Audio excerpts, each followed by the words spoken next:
لبیک لبیک لبیک لبیک، ایمان کی حرارت ہے عزاداری حسین، اسلام کی حرمت ہے عزاداری حسین، انسان کی ضرورت ہے عزاداری حسین، زینب کی امانت ہے عزاداری حسین، قدم بڑھاتے رہو حسین حسین علم۔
ويطعمون الطعام على حبه مسكينا ويتيما وأسيرا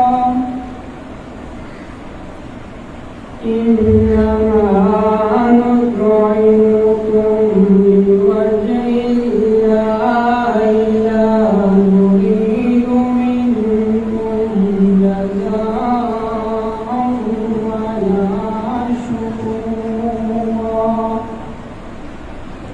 صدق الله مولانا العلي العظيم.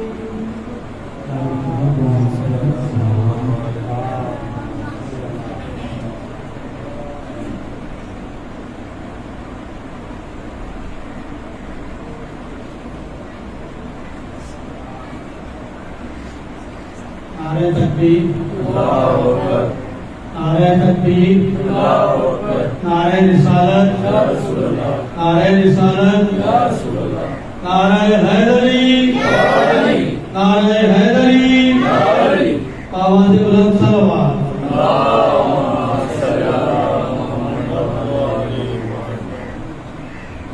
حسینیت، زندہ باد، حسینیت، زندہ باد، یزیدیت، مردہ باد، یزیدیت، مردہ باد، اہل بیت کے دشمنوں پہ لعنت، بے اہل بیت کے دشمنوں پہ لعنت. شمار، نعرہ صلوات. اللہم صلی علی محمد و علی محمد۔ حدیث قصہ شریف شروع اللہ کے پاک نام سے جو بڑا مہربان نہایت رحم والا ہے. جابر بن عبداللہ انصاری بی بی فاطمہ زہرا سلام اللہ علیہا بنت رسول اللہ صلی اللہ علیہ وسلم سے روایت کرتے ہوئے یہ کہتے ہیں کہ میں نے جناب فاطمہ زہرا سلام اللہ علیہا سے سنا کہ وہ فرما رہی تھی کہ ایک دن میرے بابا جان جناب رسول خدا میرے گھر تشریف لائے اور فرمانے لگے سلام آپ پر ہے فاطمہ. میں نے جواب دیا آپ پر بھی سلام ہو. پھر آپ نے فرمایا میں اپنے جسم کی کمزوری محسوس کر رہا ہوں. میں نے عرض کی بابا جان خدا نہ کرے تو آپ میں کمزوری آئے. آپ نے فرمایا اے فاطمہ مجھے ایک یمنی چادر لا کر اڑا دو. تب میں یمنی چادر لے آئی اور میں نے وہ بابا جان کو اڑا دی اور میں دیکھ رہی تھی کہ آپ کا چہرہ مبارک چمک رہا ہے. جس طرح 14ویں رات کو چاند پوری طرح چمک رہا ہو. پھر ایک ساتھ ہی گزری تھی کہ میرے بیٹے حسن علیہ السلام وہاں آ گئے. سلوات.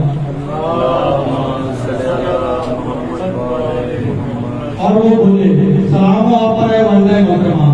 میں نے کہا اور تم پر بھی سلام ہو اے میری آنکھ کے تارے اور میرے دل کے ٹکڑے. وہ کہنے لگے امی جان میں آپ کے ہاں پاکیزہ خوشبو محسوس کر رہا ہوں جیسے وہ میرے نانا جان رسول خدا کی خوشبو ہو. میں نے کہا ہاں وہ تمہارے نانا جان چادر اڑے ہوئے ہیں.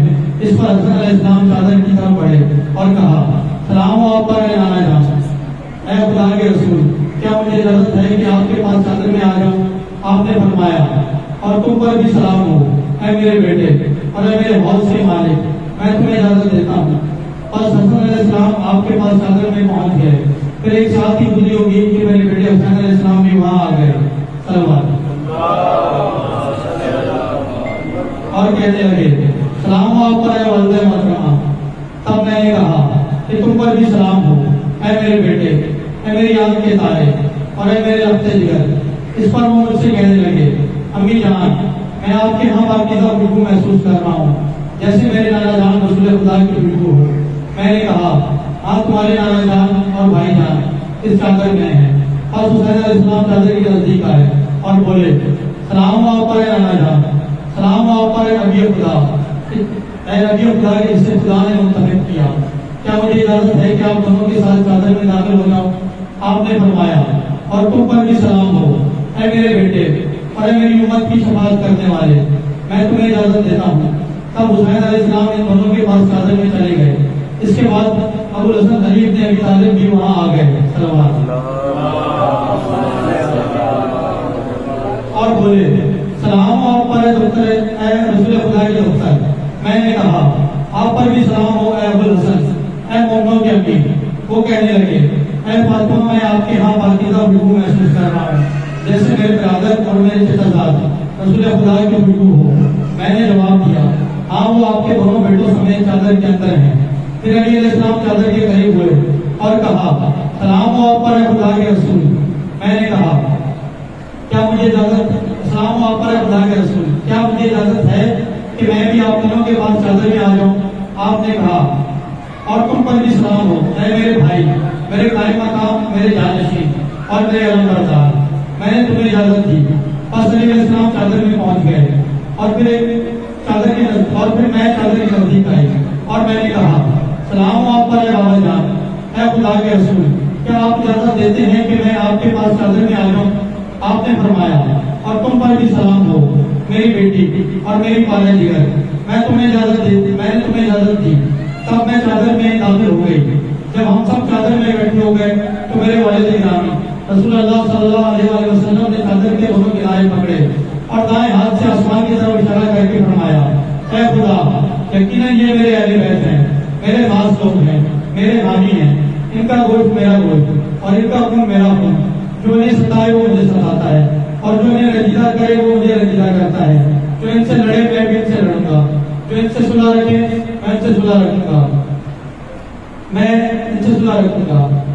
میں ان کے دشمن کا دشمن اور میں ان کے دوست کا دوست ہوں کیونکہ وہ مجھ سے ہیں اور میں ان سے ہوں. سلوات. پس اے خدا تو اپنی عنایتیں اور اپنی برکتیں اور اپنی رحمت اور اپنی بخشش اور اپنی خوشنودی میرے لیے اور ان کے لیے قرار دے. ان سے ناپاکی کو دور رکھ ان کو پاک کر بہت ہی پاک. اس پر خدائے بزرگ و برتر نے فرمایا اے میرے فرشتوں اور اے آسمان کے رہنے والوں بے شک میں نے یہ مضبوط آسمان پیدا نہیں کیا اور نہ ہی پھیلی ہوئی زمین نہ چمکتا ہوا چاند نہ روشنتا سورج نہ گھومتے ہوئے سیارے نہ پھلکتا ہوا سمندر اور نہ تیرتی ہوئی کشتی مگر یہ سب چیزیں ان 5 نفوس کی محبت میں پیدا کی ہیں جو اس چادر کے نیچے ہیں. اس پر جبرائیل امین نے پوچھا اے پروردگار اس چادر میں کون لوگ ہیں؟ خدا عز و جل نے فرمایا وہ نبی کے اہل بیت ہیں اور رسالت کا خزینہ ہے. سلوات. وہ فاطمہ ہیں اور ان کے بابا ہیں اور ان کے شوہر ہیں اور ان کے 2 بیٹے ہیں. تب جبرائیل نے کہا اے پروردگار کیا مجھے اجازت ہے کہ زمین پر اتر جاؤں تاکہ ان میں شامل ہو کر چھٹا پٹ بن جاؤں؟ خدا تعالیٰ نے فرمایا ہاں ہم نے تجھے اجازت دی. پس جبرائیل امین زمین پر اترے اور اور عرض کی سلام ہو آپ پر خدا کے رسول، خدا بلند و برتر آپ کو سلام کہتا ہے، آپ کو درود و بزرگواری سے خاص کرتا ہے اور آپ سے کہتا ہے کہ مجھے اپنے عزت و جلال کی قسم کہ بے شک میں نے نہیں پیدا کیا مضبوط آسمان، نہ پھیلی ہوئی زمین، نہ چمکتا ہوا چاند، نہ روشنتا سورج، نہ گھومتے ہوئے سیارے، نہ سلگتا ہوا سمندر اور نہ تیرتی ہوئی کشتی، مگر یہ سب چیزیں تو 5 کی محبت میں پیدا کی ہیں۔ اور خدا نے مجھے اجازت دی ہے کہ آپ کے ساتھ چادر میں داخل ہو جاؤں۔ تو اے خدا کے رسول، کیا آپ کی اجازت دیتے ہیں؟ تب رسول خدا صلی اللہ علیہ وآلہ وسلم نے فرمایا یقیناً کہ تم پر بھی سلام ہو اے خدا کی وحی کے امین، ہاں میں نے تمہیں اجازت دی۔ اور تب جبرائیل امین بھی ہمارے ساتھ چادر میں داخل ہو گئے اور کہا کہ میرا خدا آپ لوگوں کو وحی بھیجتا ہے اور کہتا ہے کہ واقعاً خدا نے یہ ارادہ کر لیا ہے کہ آپ لوگوں سے ناپاکی کو دور کرے اے اہل بیت، اور آپ کو پاکیزہ رکھے۔ صلوات۔ تب دلیل اسلام نے میرے بابا جان سے کہا اے خدا کے رسول، مجھے بتائیے کہ ہم لوگوں کا اس چادر کے اندر آ جانا خدا کے ہاں کیا فضیلت رکھتا ہے؟ تب حضرت رسول خدا صلی اللہ علیہ وآلہ وسلم نے فرمایا اس خدا کی قسم جس نے مجھے سچا نبی بنایا اور لوگوں کے نجات کی خاطر مجھے رسالت کے لیے چنا، اہل زمین کی محفلوں میں سے جس محفل میں ہماری یہ حدیث بیان کی جائے گی اور اس میں ہمارے شیعہ اور روزگار جمع ہوں گے تو ان پر خدا کی رحمت نازل ہوگی، فرشتے ان کو ہلکے میں لے لیں گے اور جب تک وہ لوگ محفل سے رخصت نہ ہوں گے ان کے لیے بخشش کی دعا کریں گے۔ صلوات۔ اس پر علیہ السلام بولے خدا کی قسم ہم کامیاب ہو گئے اور رب کعبہ کی قسم ہمارے شیعہ بھی کامیاب ہو گئے۔ تب حضرت صلی اللہ علیہ وسلم نے دوبارہ فرمایا اے علی، اس خدا کی قسم کہ جس نے مجھے نجات کی خاطر مجھے رسالت کے لیے چنا، اہل زمین کی محفلوں میں سے جس محفل میں ہماری حدیث بیان کی جائے گی اور اس میں ہمارے شیعہ اور روزگار جمع ہوں گے تو ان میں جو کوئی دکھی ہوگا خدا اس کا دکھ دور کر دے گا، جو کوئی غمزدہ ہوگا خدا اس کو غم سے چھٹکارا دے گا، جو کوئی حاجت مند ہوگا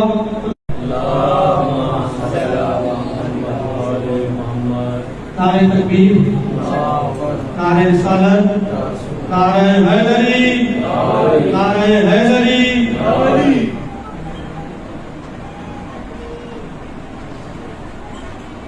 ایک دفعہ پھر بالا سے بلند صلوات۔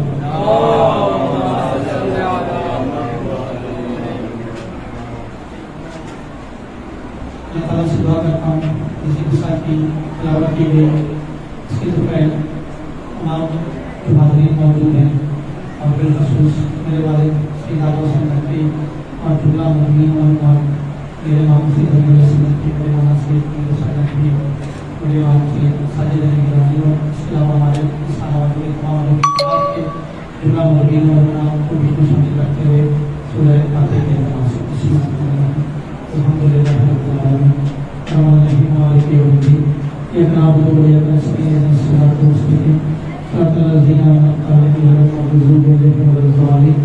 بسم اللہ الرحمن الرحیم قل هو اللہ احد اللہ الصمد لم یلد ولم یولد ولم یکن له کفوا احد۔ بسم اللہ الرحمن الرحیم قل هو اللہ احد اللہ الصمد لم یلد ولم یولد ولم یکن له کفوا احد۔ بسم اللہ الرحمن الرحیم قل هو اللہ احد اللہ الصمد لم یلد ولم یولد ولم یکن له کفوا احد۔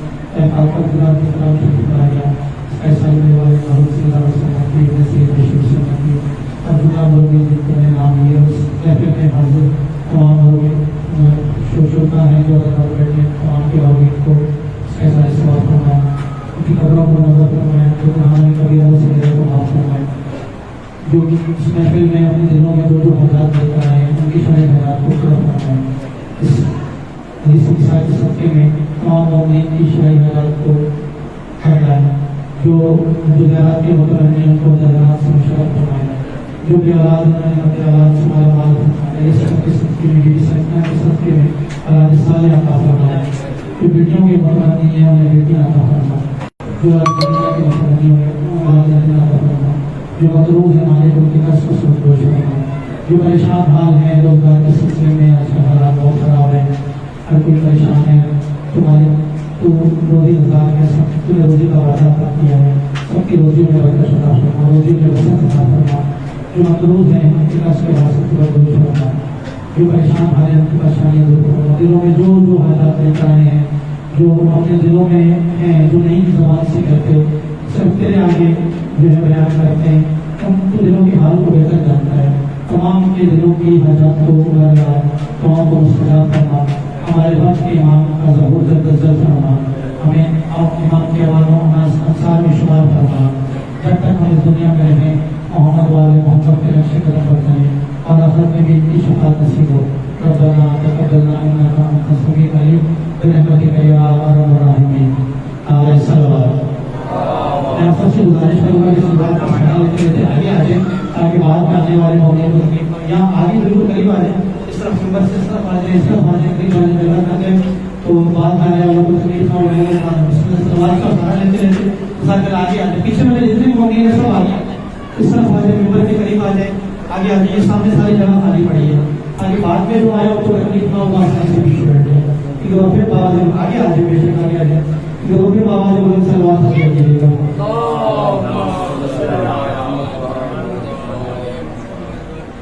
آج کی یہ مجلس امام حسن علیہ السلام کی شہادت اور رسول اللہ صلی اللہ علیہ وسلم کے وصال کے سلسلے میں ہے، اسی کے لیے جو مسلسل آتے ہیں ریگولر آتے ہیں قرآن پڑھنے والی جو خصوصی مجلس ہوتی ہے ہماری گھر کی مبارک ہوتی ہے، لیکن اس وجہ اس کے بعد جمعرات کے برابر وہ نہیں ہو سکے گی، تو اس وجہ سے آج کی مجلس کی ہے تو امام حسن علیہ السلام کی شہادت کے سلسلے میں اور رسول اللہ صلی اللہ علیہ وسلم کی شہادت اور وصال کے سلسلے میں مجلس کا اہتمام کیا گیا ہے۔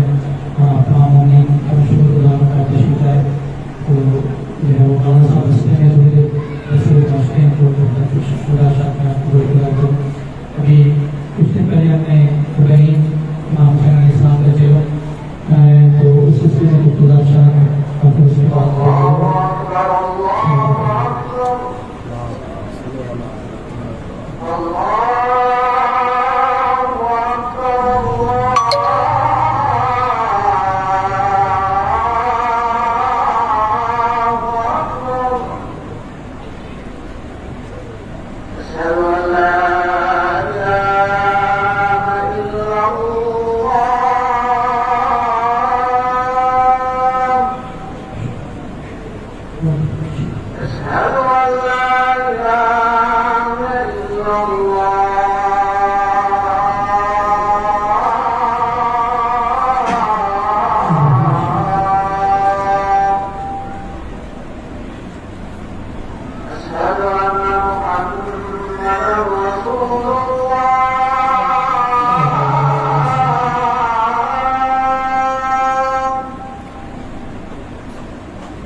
نعرہ حیدری حسینیت زندہ باد حسینیت زندہ باد یزیدیت زندہ باد یزیدیت اہل بیت کے دشمنوں پہ لعنت بے شمار اہل بیت کے دشمنوں پہ لعنت بے شمار لبیک یا حسین لبیک یا حسین لبیک یا حسین لبیک یا حسین لبیک یا عباس لبیک یا عباس لبیک یا عباس لبیک یا عباس لبیک یا زینب لبیک یا زینب لبیک یا زینب لبیک یا زینب لبیک یا مہدی لبیک یا مہدی لبیک یا مہدی لبیک یا مہدی آواز بلند سلوا میں گزارش کروں گا کہ بیچ میں جگہ چھوڑے آگے آگے قریب قریب ہو کے بیٹھتے جائیں کیونکہ جگہ چھوٹی ہے اور موقع جو ہے وہ آنے ابھی مجلس شروع ہوگی تو مزید قرآن بولیں گی مہربانی سلوات کا سہارا لیتے رہتے آگے آتے جائیں گے اللہم صلی علی محمد آل محمد. تو میں عرض کر رہا تھا کہ ابھی چند دن پہلے ہم نے امام حسین علیہ السلام کا اربعین کی تعلیم اگر ہم دیکھیں یہ سلسلہ کہاں سے شروع ہوا. آج ہم سے پوچھا جاتا ہے کہ آپ سڑکوں پہ کیوں نکلتے ہیں اور جو ہے وہ گلیوں کو جو بازار میں کیوں آتے ہیں, کیوں ماتم گاری کرتے ہیں, کیوں. تو یہ ایک اس کی بہت طویل تاریخ ہے, قدیم تاریخ ہے. اور اگر یہ سڑکوں پہ نہ نکلتے اور یہ اربعین نہ مناتے, یہ عزاداری یہ ماتم گاری نہ مانتے, تو جس طرح سے تم نے مدین کو خاموش کر دیا اس طرح سے تم کربلا کو بھی خاموش کر دیتے. تو یہ عزاداری, یہ امام حسین علیہ السلام کا غم, یہ سوگ, یہ اربعین, یہ بی بی زینب سلام اللہ علیہا اور امام زین العابدین امام زین العابدین علیہ السلام کی جو ہے وہ سنت ہے. جب ایک سال کے بعد یزید ملعون نے امام زین العابدین کو کہا کہ میں تمہیں رہا کرنا چاہتا ہوں, تو امام نے کہا کہ میں اپنی بی زینب سے پوچھ کے بتاؤں گا. تو بی زینب نے جو شرطیں رکھی, بی نے کہا کہ ہمیں رہائی اس طرح سے نہیں چاہیے, ہمیں رہائی اپنی شرائط پہ چاہیے. تو جو بی نے شرطیں رکھی تھی ان میں ایک شرط یہ تھی کہ ہمیں کربلا پہنچایا جائے اور جو ہے ہمیں ایک مکان دیا جائے جہاں پر ہم اپنے شہداء کا ماتم کریں, ان کی عزاداری کریں اور ہمیں کربلا پہنچایا جائے. تو وہاں پر ایک مکان دیا گیا جہاں پر جو ہے عزاداری کی گئی, ماتم گاری کی گئی, مجلس برپا کی گئی. اور پھر اس کے بعد اس قافلے کو کربلا پہنچایا گیا. پھر اربعین اور وہ دن 20 سفر کا تھا, 13 کا دن تھا. اور وہاں پر جب عزاداری ماتم گاری بنتا ہوئی تو لوگ جمع ہو گئے, پوچھا کہ یہ کون لوگ ہیں اور یہ یہاں پر کیوں ماتم کر رہے ہیں, کیوں عزاداری کر رہے ہیں. تو ان کو بتایا کہ اس وقت سوشل میڈیا کا دور تو تھا نہیں, فیس بک واٹس ایپ تو تھا نہیں, یہ چیزیں وائرل ہو جاتی. بنو امیہ نے پروپیگنڈا کیا تھا کہ نعوذ باللہ یہ باغی ہے اور ایک باغی گروہ کو قتل کیا گیا ہے. تو بہت سے لوگ جو تھے جن کو معلوم نہیں تھا کہ اصل میں ہوا کیا ہے. تو جب یہ ایک سال کے بعد قافلہ وہاں پہنچا اور انہوں نے عزاداری کی, عزاداری کی, مجلس برپا کی, تو لوگ جمع ہوئے, انہوں نے پوچھا کہ یہ کون لوگ ہیں, ان کے ساتھ کیا ہوا ہے. تو اس وقت بتایا گیا کہ یہ آج سے 1 سال پہلے کربلا میں اس طرح نواز حسین نواز رسول کو امام حسین علیہ السلام کو بے گروہ کفن اپنے مکہ و چادر ان کی بیویوں کو بے گروہ کفن کو شہید کیا گیا تھا. تو یہ ایک تشہیر تھی بی بی زینب سلام اللہ علیہا اور امام زین العابدین علیہ السلام نے ایک حکمت عملی کے تحت ایک تشہیر کی, اس کو ایڈورٹائز کیا آج کل کے دور میں اگر میں آسان الفاظ میں. تو جس کو ہم جو سنت کو ادا کرتے ہوئے آج ہم وہی سنت ادا کر رہے ہیں جو جلوس نکالتے ہیں عالم شریعہ. یہ امام زین العابدین کی سنت ہے, بی بی زینب سلام اللہ علیہا کی سنت ہے جو ہم ادا کرتے ہیں. کیونکہ اس وقت بنو امیہ نے یہ پروپیگنڈا کیا اور اس ظلم کو چھپانے کی کوشش کی اور من گھڑت حدیثیں اور روایتیں گڑی گئی 10 محرم کی جو ہے وہ فضیلت میں. آپ بھی دیکھتے ہوں کہ آج کل سوشل میڈیا کا دور ہے, جیسے محرم شروع ہونے والا ہوتا ہے تو چیزیں وائرل ہونا شروع ہو جاتی ہیں. 10 محرم کی فضیلت میں مختلف یہ اس دن کی یہ فضیلت, اس دن کا یہ روزہ, اس دن کا, یہ سب بنو امیہ کی جو ہے وہ خرافات کی, بنو امیہ کی من گھڑت چیزیں تھی جو انہوں نے اپنے اس وقت کے جو تعلیم دان تھے جن کو پیسے دے کر اور خرید کر اور تلوار کے ڈر سے انہوں نے یہ تمام گڑی تھی روایات کہ امام حسین کے قتل کو, ان کی شہادت کو چھپانے کے لیے. اور کربلا میں 10 محرم کے دن کو ایک معتبر دن کے طور پر اور ایک مبارک دن کے طور پر پیش کیا گیا کہ اس دن جو ہے وہ حضرت آدم کی دعا قبول ہوئی تھی اور جو ہے وہ جناب ابراہیم کو آگ سے, یہ سب جھوٹ ہے. کہ بنو امیہ کی گڑی ہوئی حدیثیں جو آج کل بھی ہم دیکھ رہے ہیں سوشل میڈیا پہ, پھر اس وقت انہوں نے ایک پروپیگنڈا کے تحت جو ہے اس ظلم کو چھپایا کہ لوگوں کو پتہ نہ چل سکے ہم نے کتنا بڑا ظلم کیا ہے. ہم نے کیا کیا؟ جب یزید کے دربار میں امام زین العابدین آئے اور جب اس نے ایک طویل خطاب کیا اور اس نے کہا کہ نعوذ باللہ کوئی وحی نہیں آئی تھی، کوئی فرشتہ نہیں آیا تھا، یہ سب بنو ہاشم کا ڈرامہ تھا کہ کوئی رسول اللہ کی وحی نہیں آئی تھی، کوئی نبی خدا کے نبی نہیں تھے. تو اس وقت جو ہے وہ امام زین العابدین جو بیڑیوں میں اور جو ہے وہ زنجیروں میں جھگڑے ہوئے تھے، اور جب اس کی اپنی تمام خرافات ختم ہو گئی تو امام نے سے کہا کہ ہے یزید کیا مجھے اجازت دیتا ہے کہ میں اس لکڑی کے ممبر پہ کھڑا ہو کے کچھ بات کروں؟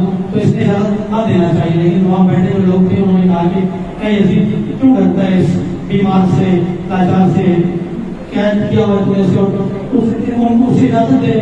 تو اس نے کہا کہ مجبوراً سے اجازت دینی پڑی. جب امام زین العابدین ممبر پر کھڑے ہوئے اور آپ نے خطبہ شروع کیا تو اسی وقت جس طرح سے اذان شروع ہو گئی اسی طرح سے اذان شروع ہوئی اور مؤذن نے کہا کہ اشہد ان محمد رسول اللہ. تو امام زین العابدین نے کہا کہ اے یزید یہ جو مؤذن اذان میں محمد رسول اللہ کہہ رہا ہے یہ تیرے نام تھے یا میرے نام تھے؟ تو اسی وقت اس کا جو پروپیگنڈا تھا، اس کی جو سازش تھی وہ اسی وقت بے نقاب ہو گئی. اور اس کے دربار میں جو لوگ بیٹھے ہوئے تھے جن میں کچھ یہودی بھی تھے جو عالم تھے، انہوں نے اسی وقت اس پہ لعنت کی. اس پہ کہا کہ اے یزید لام ہو تجھ پہ کہ تو نے اپنے نبی کے نواسے کے ساتھ، اپنے نبی کے خاندانی کے ساتھ یہ حال کیا. اسی وقت اس پہ تفریق کر کے وہاں سے اٹھ کے اسے برات کا اظہار کرتے وہاں سے اٹھ کے چلے گئے کہ تو نے اپنے نبی کے نواسے کے ساتھ یہ کیا. تو انہوں نے بنو امیہ نے اس وقت امام حسین کو جب شہید کیا تو انہوں نے اس شہادت کو چھپانے کے لیے اور یہ پروپیگنڈا کیا کہ جو ہے وہ جھوٹی حدیثیں اور جھوٹی روایتیں گئی. تو بی بی زینب سلام اللہ علیہا اور امام زین العابدین علیہ السلام نے یہ ایک حکمت عملی کے تحت ایک اس عزاداری کو برپا کیا اور ایک روایت قائم کی جس کو 1400 سال سے لے کر ہم آگے چلتے ہوئے آ رہے ہیں. اور ایک سلوات پڑھنے کے لیے کون سا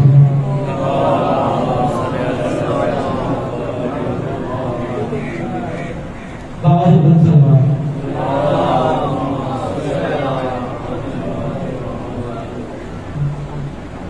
تو امام زین العابدین اور بی بی زینب سلام اللہ علیہا کی حکمت عملی تھی جنہوں نے اس عزاداری کو برپا کیا اور اس سلسلے کو شروع کیا. اور آج ہم 1400 سالوں سے اس عزاداری کو برپا کر رہے ہیں. اور یہ ہم جو ارکان پہ ابھی ہم نے جو ہے عزاداری کی اور ماتمداری اور جلوس فراہم کی، یہ ان کی سنت پہ عمل کرتے ہوئے. اور ہم سے جب پوچھا جاتا ہے، میں آپ کو عام فہم میں بتاؤں کہ میں NGO سیکٹر سے بلانگ کرتا ہوں، تو مجھ سے پوچھا ہمارے کوئی دوست جواب دیں لیکن آپ لوگ یہ کیوں سڑکوں پہ نکل کے اور یہ آپ احتجاج کرتے ہیں اور یہ جو ہے عزاداری کرتے ہیں اور ماتم اور یہ کس لیے آپ کرتے ہیں؟ تو وہ کیونکہ جس سیکٹر کا انسان ہوتے ہیں، جس سطح کے لوگ ہوتے ہیں، جس ان کی ذہنی سطح کے حساب سے ان کو بات سمجھانی پڑتی ہے. تو میں نے ان کو کہا کہ دیکھیں ہم لوگ NGO سیکٹر کے لوگ ہیں، ہم کوئی مسئلہ ہوتا ہے کسی کے خلاف کوئی زیادتی کی جاتی ہے تو ہم بینرز لے کر اور اشتہار لے کے پلے کارڈ لے کے پریس کلب پہ پہنچ جاتے ہیں اور زندہ باد مرد آباد کے نعرے لگاتے ہیں کہ بھائی زیادتی ہو گئی، ظلم ہو گیا. تو یہ جو ہم تشریح مسلک جو ہے وہ 10 محرم کو یا محرم کے ایام اعظم میں جو جلوس برپا کرتے ہیں، جو عزاداری کرتے ہیں، تو یہ ہمارا ایک احتجاج ہے ظلم کے خلاف جو آج سے 1400 سال پہلے امام حسین کے ساتھ ظلم ہوا تھا، نواسے رسول کو شہید کر دیا گیا تھا. تو اس ظلم کو چھپانے کی کوشش کی گئی. تو یہ ہم احتجاج کر کے سڑکوں پہ نکل کے بتاتے ہیں کہ جو 1400 سال پہلے ایک ظلم ہوا تھا وہ اس وجہ سے جو جن کو نہیں معلوم وہ پوچھتے کہ وہ کیوں نکلے، تو جب سے پوچھتے ہیں تو وہ بتایا جاتا ہے کہ اس وجہ سے نکلے، یہ وجہ ہے. اور یہ جو ہمارے علم تاثیر ہمارے بینر ہیں، یہ ہمارے پلے کارڈ ہیں، مطلب جو ہے وہ بہت مناسب لفظ نہیں ہے لیکن سمجھانے کے لیے ان کو تو کہنے کا مقصد یہ کہ جو جس سطح کا انسان ہوتا ہے جس طرح تو ان کو بات نہیں سمجھ میں آئے کہ واقعی یہ تو آپ نے درست کہا کہ یہ آپ ظلم کے خلاف احتجاج کرتے ہیں، جو اچھی چیز ہے. تو میں نے کہا اس میں آپ اس میں شامل ہوا کریں، آپ بھی آیا کریں. ہم تو جو ہے نا کوئی کسی کی پابندی نہیں ہے کوئی نہ آئے، یا ہم تو سرکار کو نہیں کہتے کہ راستے بند کریں یا لوگوں کو اذیت دیں. یہ تو ان کی اپنی نااہلی ہے جس کی وجہ سے یہ سب راستے بھی بند کرتے ہیں اور لوگوں کو اذیت بھی دیتے ہیں. ہم تو یہ چاہتے ہیں کہ ہمارے نسبت برادران بھی شامل ہوں، نان مسلم بھی شامل ہوں، دوسری کمیونٹیز بھی شامل ہوں. اور جو ہے اس میں امام حسین کی جس طرح سے ہر وہیں پہ ہم دیکھتے ہیں کہ کربلا میں ہر مسلک، ہر مذہب اور ہر علاقے کے لوگ جو وہاں پر آئے ہوتے ہیں اور عزاداری میں شامل ہوتے ہیں اور نئی موت میں شامل ہوتے ہیں. اسی طرح سے یہاں پاکستان میں بھی ہم دعوت جام دیتے ہیں کہ جو ہے وہ ہر انسان، ہر مذہب، ہر کے ساتھ آئے اور ہمارے اللہ میں شامل ہو. اس وقت سوال دیکھیے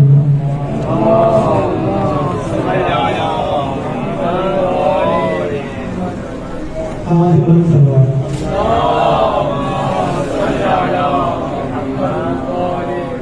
آ چکے ہیں تو میں اپنی ریس کو یہ پر تمام کروں گا. میں بہت سب سوال کروں گا.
ورحمة الله على عذاب إلى قيام يوم الدين. أما بعد قال رسول الله صلى الله عليه وآله إني تارك فيكم الثقلين كتاب الله وعترتي أهل بيتي ما إن تمسكتم بهما لن تضلوا أبدا وإنهما لن يفترقا حتى يرجع إلي القول.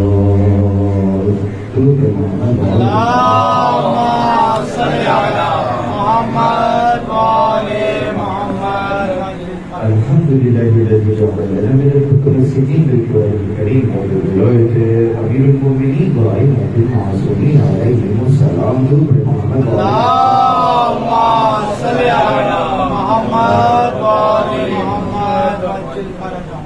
تمام تعریفیں خدائے وحدہ لا شریک کے لیے. درود اور سلام محمد اور اہل بیت محمد علیہ الصلوۃ والسلام کی ذات مقدسہ ہے. ہم اس خدا کی کہ جس نے ہمیں اور آپ کو قرآن کریم ولایت امیر المومنین اور دیگر ائمہ علیہم السلام کی ہدایت اور ولایت سے متمسک ہے.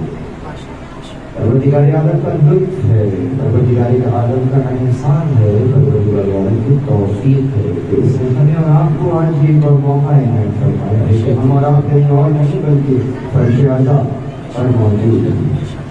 ہمیشہ کی انتہا انشاءاللہ اس مرتبہ بھی وہ رزق پا رہے ہیں کہ جو ختم ہونے والا رزق نہیں باقی رہنے والا رزق ہے. اس لیے کہ اس فرش اعلیٰ پر آپ کی اور ہماری اس رزق کے ذریعے سے امداد ہو رہی ہے کہ جس پر آپ کی اور ہماری بقا کا احسان ہے. پروردگار عالم نے جب آپ کو اور ہمیں خلق فرمایا تو علت کیا فرمائی، کیوں خلق فرمایا؟ ایک عقل مند انسان اگر کوئی کام کرتا ہے تو وہ خواہ نہیں کرتا، اس کے پیچھے کوئی مقصد ہوتا ہے. مقصد یعنی جس کے لیے وہ کام کیا جا رہا ہے. اور اگر کوئی انسان ایسا کام کر رہا ہو جس کا کوئی مقصد نہ ہو تو اس کو آپ اور ہم دیوانہ کہتے ہیں. جب ایک انسان، ایک عاقل انسان کوئی کام نہیں کرتا مگر یہ کہ کوئی مقصد ہوتا ہے تو وہ کہ جو انسان کا خالق ہے، جو اس عاقل انسان کا خالق ہے، جب وہ کوئی کام کرے تو یوں ہی کرے گا بغیر کسی مقصد کے. تو مقصد ہوگا. آپ اور میں خلق ہوئے ہیں کسی مقصد کے لیے. مقصد کیا ہے؟ مقصد قرآن کریم میں بیان کرنا ہے. وما خلقت الجن والانس الا ليعبدون. ہمیں نہیں خلق کیا جنوں کو اور انسانوں کو مگر یہ کہ ہماری بندگی اختیار کریں. مطلب ہمارے اور آپ کے پیدا ہونے کا ایک نکاتی ایجنڈا، ایک نکاتی ایجنڈا کیا کرنا ہے؟ بندگی اختیار کرنا ہے. کیسے بندگی اختیار کرنی ہے؟ کس کی بندگی اختیار کرنی ہے؟ خالق کی بندگی اختیار کرنی ہے. تو جب خالق کو پہچانتے ہی نہیں ہوں گے، جب خالق کی معرفت ہی نہیں ہوگی تو پھر بندگی کیسے کریں گے؟ آپ ایک ایسے ادارے میں کام کیسے کر سکتے ہیں کہ جب آپ ادارے کو ہی نہ جانتے ہوں اور ادارے کے اغراض و مقاصد کیا ہیں اسی کو نہ جانتے ہوں. آپ جاب پر پہنچ گئے، پہلا دن ہے لیکن معلوم نہیں کہ کرنا کیا ہے. کتنے دن چلے گی جاب؟ آپ کو معلوم ہی نہیں ہے کہ آرگنائزیشن کون سی ہے. آپ کو یہی نہیں پتا کہ آفس میں، دفتر میں کام کیا کرنا ہے. اس دفتر کے جو اغراض اور مقاصد ہیں وہی نہیں معلوم، آپ کام ہی نہیں کر سکیں گے. تو یہ تو سیدھی سی بات ہے. یعنی جب تک امپلائر کے بارے میں صحیح طریقے سے آگاہی نہ ہو تب تک آپ اپنا کام کر ہی نہیں سکتے ہیں اس انداز سے جیسا کہ کرنا چاہیے. تو پروردگار عالم کون ہے؟ یقیناً وہی ہے کہ جس نے آپ کو اور ہمیں نہ فقط یہ کہ پیدا کیا بلکہ ایک ذمہ داری دے کر پیدا کیا ہے. اور ذمہ داری کیا ہے؟ یعبدون، بندگی اختیار کرنی ہے ہماری. تو جب تک خدا کے بارے میں معرفت ہی نہیں ہوگی تو بندگی کیسے اختیار ہوگی؟ فرش اعلیٰ پر بیٹھے ہوئے ہیں، کیا لے رہے ہیں؟ معرفت کا رزق لے رہے ہیں. جیسے جیسے معرفت کا رزق لیتے رہیں گے ویسے ویسے بندگی میں درجہ بدرجہ اپنے کمال کی طرف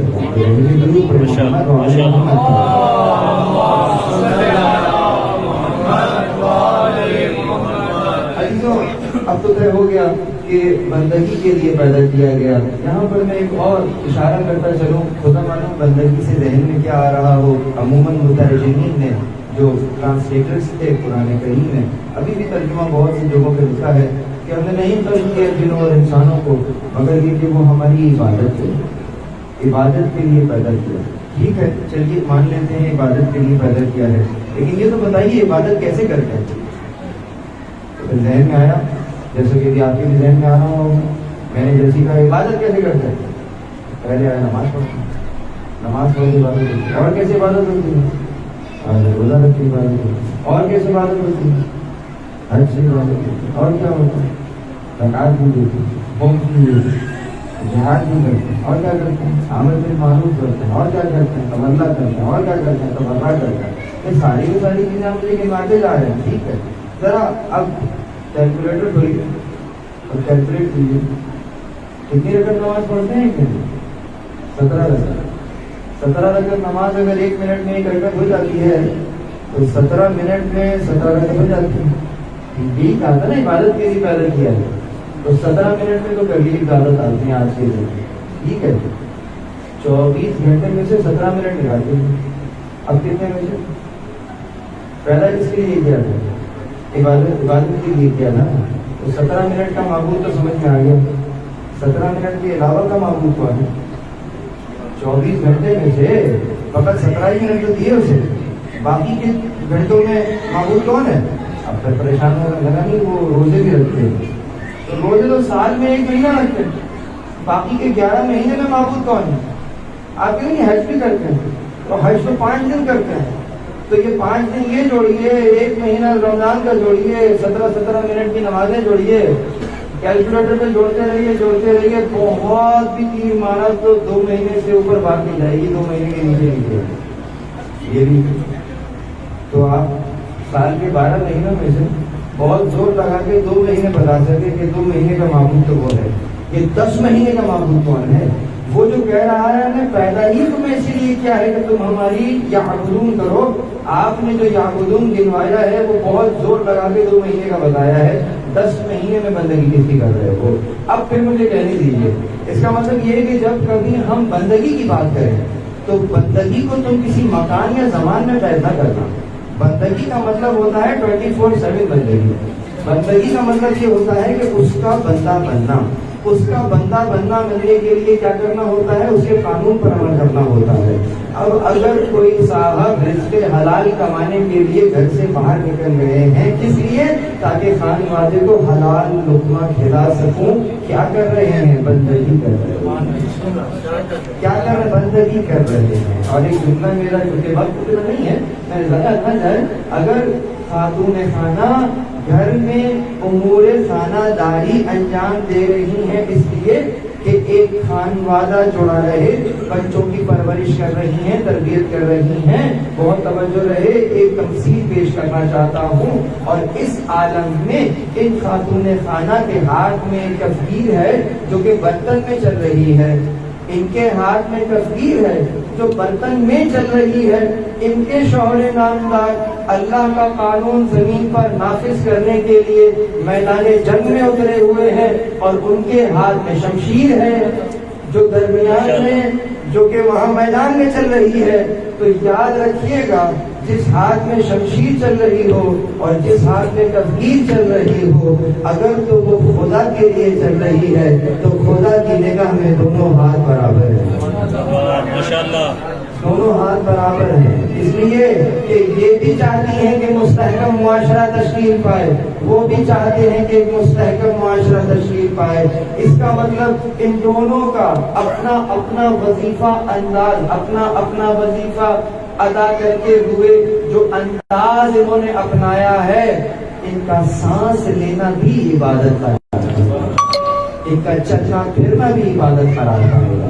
یہاں تک کہ جب یہ سونے کے لیے لیٹ جائیں گے, کیوں سو رہے ہیں؟ تاکہ کچھ توانائی آئے, تاکہ کل پھر اپنے فرائض کی طرف نکل جاؤں. یہ سونا بھی عبادت ہوگا, یہ سونا بھی سونا ہوگا.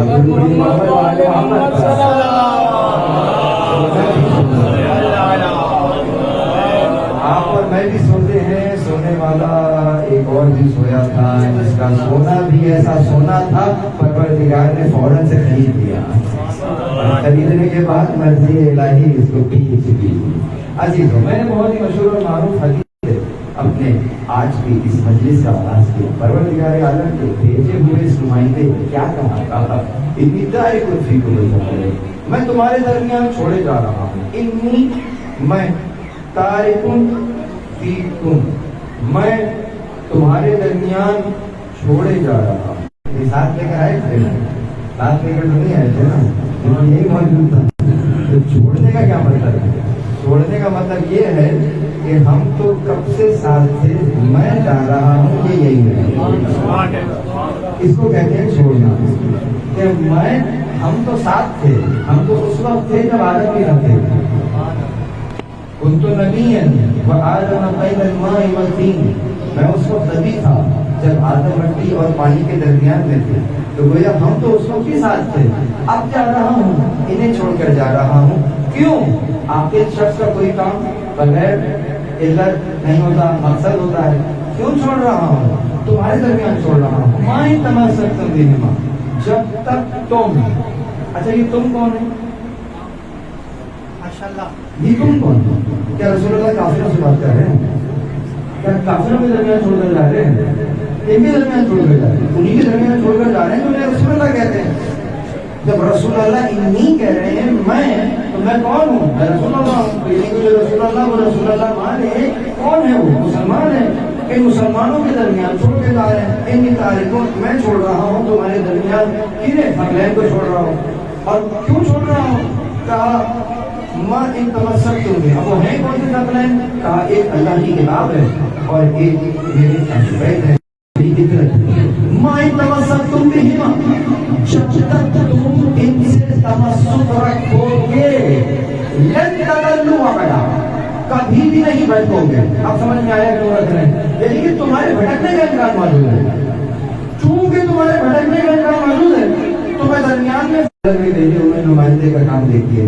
کہتے ہیں کہ مائیں تمسکتم بہما لن تضلوا ابدا, جب تک تم ان سے تمسک رکھو گے نہیں بھٹکو گے. لیکن یہ جو تمہارے ذہن میں خیال آ رہا ہے کہ ہم اگر بھٹک سکتے ہیں تو یہ بھی تو بھٹک سکتے ہیں, تو لوگ ان کو ایک اور سند دے دیتے ہیں, سرٹیفکیٹ دے دیتے ہیں کہ وہ انہما, اور بے شک یہ دونوں نہیں یفترقا, کبھی آپس میں جدا ہو نہیں سکتے یہاں تک کہ حوض پر مجھ سے ملیں گے.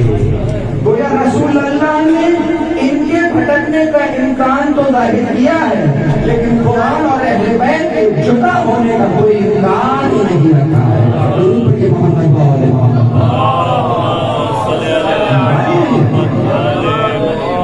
اسی لیے نوکے نیزہ پر حسین کے کٹے ہوئے سر نے کلام کیا جو معجزہ ہے, اور جو کلام کیا وہ انسان کا کلام نہیں خالق کا کلام ہے جو معجزہ ہے. تو یہ نور علی نور ہے. جہاں کٹے ہوئے سر کلام کرے, یہی انسان کی عقل دنگ رہ جاتی ہے کہ کربلا ظلم کے خنجر کو بڑی حیرت ہے. کربلا ظلم کے خنجر کو بڑی حیرت ہے, کٹ گئے سب کے گلے اور مرا کوئی نہیں. گلے تو سب کے کٹ گئے لیکن عزیزوں مرا کوئی بھی نہیں, سبھی زندہ رہ گئے. اور اس زندگی میں جو کلام پڑھ رہے ہیں وہ بھی زندہ کلام ہے. کون سا؟ قرآن کریم کی تلاوت ہو رہی ہے. پیغام دے دیا حسین علیہ السلام نے کہ سن لو, ہم اہل بیت وہ اہل بیت ہیں کہ تم ہمارے سر اور ہمارے بدن میں تو جدائی کر سکتے ہو, نہیں کر سکتے تو ہم اہل بیت کو قرآن سے جدا نہیں کر سکتے. کٹا ہوا سر بھی اگر قرآن پڑھ رہا ہے, آج کی مجلس کا پہلا طبقہ, کٹا ہوا سر نو کے نیزہ پر اگر قرآن پڑھ رہا ہے تو عزیزو ہمارے رہبر وہ ہیں کہ کہ جو سر کٹنے کے بعد بھی نوکے سنا پر اگر کچھ سناتے ہیں تو قرآن سناتے ہیں، تو ان کے ماننے والے ایسا تو ہونا چاہیے نا کہ کم از کم قرآن کھول کر پڑھنا آتا ہو کہ لکھا کیا ہے اس کے اندر۔ اگر کوئی یہ نہ کر سکتا ہو کہ قرآن تو گھر میں موجود ہو لیکن پڑھنا نہ آتا ہو، تو اس کو سوچنا چاہیے کہ میں جس کا دعویٰ کرتا ہوں کہ میں شیعہ ہوں حسین کا، حسین تو سر کٹنے کے بعد بھی قرآن پڑھ رہے ہوں اور میں اپنے گھر میں قرآن نہ پڑھ سکوں، تو مجھے ذرا سوچنا ہوگا کہ کیا واقعی میں شیعہ ہوں بھی یا نہیں۔ اگر تو ان کا ماننے والا ہوتا تو مجھ سے بہتر کوئی قرآن کا قاری نہ ہوتا۔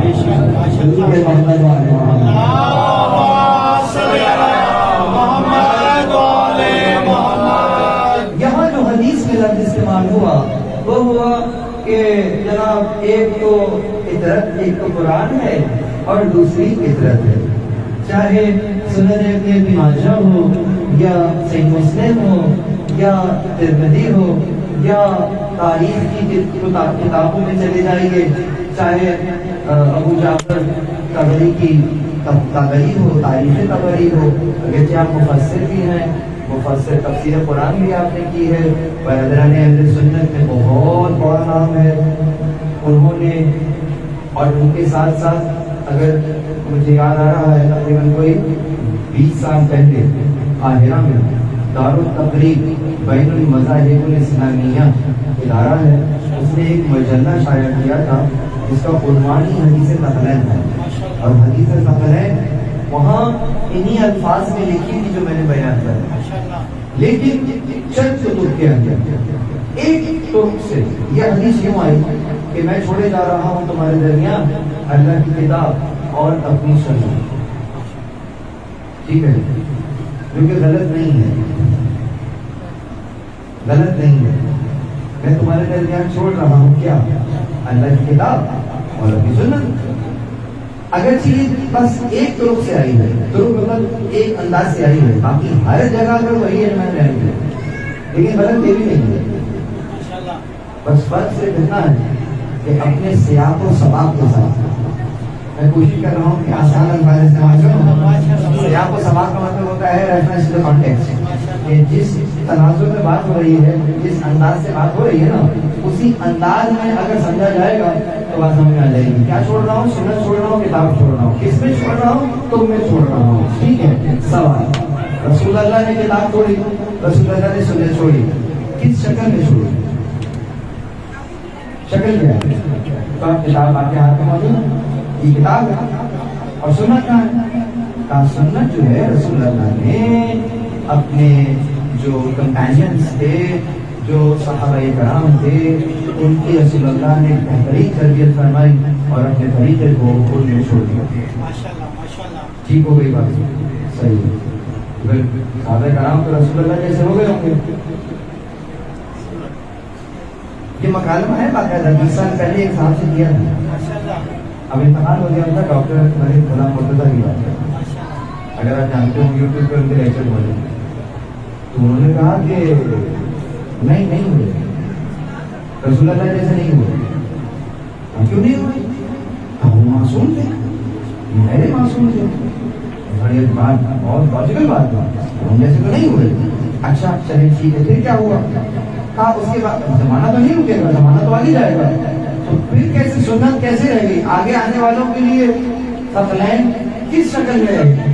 کہا قرآن تو وہی رہا، صحابہ نے تابعین کی تربیت فرمائی، یعنی کہ جو ان کے شاگرد تھے، تو پھر ہمیں سوال کیا کہ تابعین تو صحابہ جیسے ہوئے ہوں گے، تو نہیں، یہ صحابہ نے رسول اللہ سے تعلیم اور صحابہ نے یہ تابعین نے صحابہ سے تعلیم، ایک درجے کا فرق ہے، نیچے چلے گا، ایک درجہ نیچے چلا۔ پھر کیا ہوا؟ کہاں پر زمانہ چلتا تھا، اس کے بعد کیا ہوا؟ کہا تابعین نے پھر تبع تابعین کی تربیت فرمائی، تو ہم نے کہا اب تو تبع تابعین جیسے ہو گئے ہوں گے، ہماری کیسی بات کر رہے ہیں؟ تابعین نے خود صحابہ کرام سے بالمشافہہ تعلیم لی تھی، اور صحابہ تابعین نے تابعین سے تعلیم لی ہے، ایک درجے کا اور فرق آ گیا، گڑبڑ ہو گئی۔ کیا ہوا؟ کہا تبا تابعین کے بعد کون ہے؟ کہا پھر کوئی کیٹیگری نہیں ہے، پھر سب سلف صالحین ہیں، سب بزرگ۔ آخر میں ہم جیسے بچ گئے تو میرا سوال پہ قائم ہوا، مجھے یہ بتائیے وہ سنت کہاں گئی جو رسول اللہ نے چھوڑی تھی؟ وہ کتاب تو سامنے یہ رہی، وہ سنت جیسا آپ بتا رہے ہیں کہ ادھر چھوڑی، پھر وہ ایک درجہ اور نیچے چلی گئی، ایک درجہ اور نیچے چلی گئی، ایک درجہ اور نیچے چلی گئی، یہاں تک کہ پھر غائب ہو گئی۔ تو وہ گئی کہاں؟ رسول اللہ نے جو چھوڑا تھا کب تک کے لیے چھوڑا تھا؟ وَإِنَّهُمَا لَن يَفْتَرِقَا حَتَّى يَرِدَ إِلَيَّ الْحَوْضَ، آپس میں کبھی جدا نہیں ہوگی جب تک کہ حوض پر مجھ سے نہ ملے۔ آپ جو بیان فرما رہے ہیں وہ تو 30 40 سال 50 سال کے بعد سنت غائب ہو گئی، قیامت تک کے لیے تھکلین کو چھوڑا تھا یا 50 سال کے لیے چھوڑا تھا؟ جواب کیا ہے؟ قیامت تک کے لیے چھوڑا تھا۔ تو بس ہم بھی تو یہی کہہ رہے ہیں کہ یقیناً سنت کو چھوڑا تھا، لیکن سنت کو کہاں چھوڑا تھا؟ سنت کو ایسے افراد میں چھوڑا تھا جن کا پہلا بھی محمد ہے، جس کا آخری بھی محمد ہے، جس کا درمیان میں بھی محمد ہے، جو سب کے سب محمد ہے۔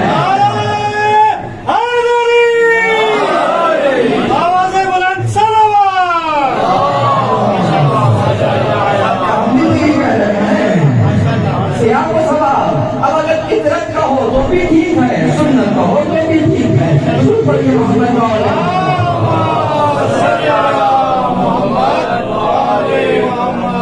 یہاں تک پہنچ گئے، چھوڑ دیا، لیکن اس سے تمسک شرط ہے، بہت توجہ، تمسک شرط ہے۔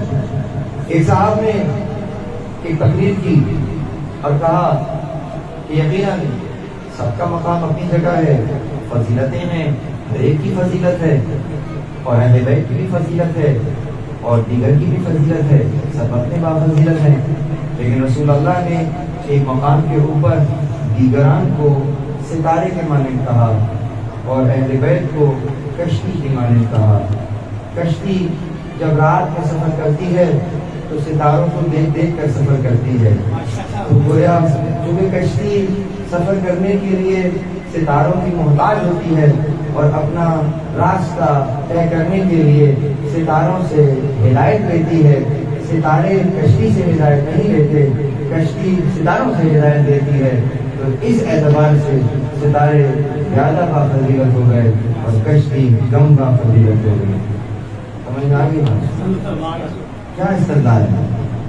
منطق ہے، لیکن بہت اس کو ہم کہتے ہیں مغالطہ علت، یہ باقاعدہ غلطی کی ہے، علت کی بہت اچھی، بہت کوشش کی ہے، اچھی کوشش ہے، تو ایک دوسرے کوشش کی ہے سنبھالنا، اس کو پہلے تو آپ کو سراہنا چاہیے کہ آپ نے بہت ریسرچ کی ہے، نو ڈاؤٹ اپنے زندگی کے 20 سال گزارے اور آپ نے نتیجہ دیا ہے۔ آئیے آپ کی زندگی کے 20 سال ہم 5 منٹ میں مٹی میں ملاتے ہیں، کیسے کہ آپ نے ساری ریسرچ کی ہے اس بات پہ کہ کشتی کشتی ہے، ستارہ ستارہ ہے۔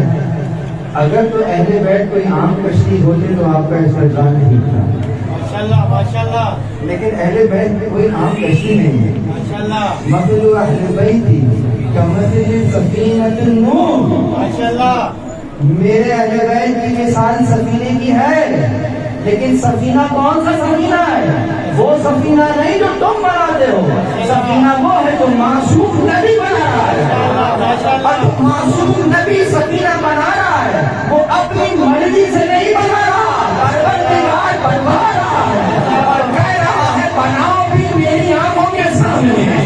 تو وہ سفینہ جو معصوم کے ہاتھوں سے بنے، اللہ کی نگاہوں کے سامنے سے بنے، ان کو ستاروں کی ضرورت نہیں ہوتی ہے، یہ چلتا ہے تو خدا کے اذن سے چلتا ہے، رکتا ہے تو خدا کے اذن سے رکتا ہے۔ ضرور پڑھیے محمد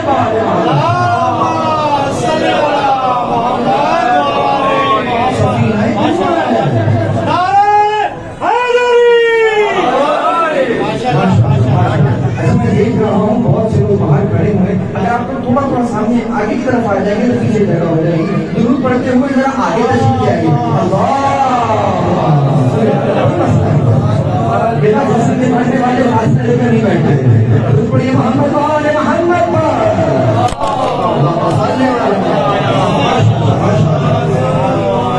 تو یہ اہل بیت علیہ السلام عام کشتی نہیں ہے، یہ سفینہ سفینہ نوح ہے، من رکب نجا ومن تخلف عنہا غرق وحوا، کہ جو ان پر سوار ہو گئے، یعنی کہ کیا کشتی میں کیا ہوا جاتا ہے، سوار ہوا جاتا ہے.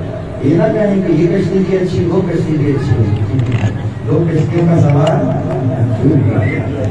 اس کشتی میں، اس کشتی میں سوار ہونا ہے. کیوں؟ اس لیے کہ بس ایک مرتبہ سوار ہونا تمہارے ہاتھ میں ہے، منزل پر پہنچانا نوح کی ذمہ داری ہے. اہل بیت علیہ السلام بھی وہی کشتی ہیں. ایک مرتبہ اس خیمے سے اس خیمے میں آ جاؤ، اگر لعن اللہ سے علیہ السلام نے بنا دیا محمد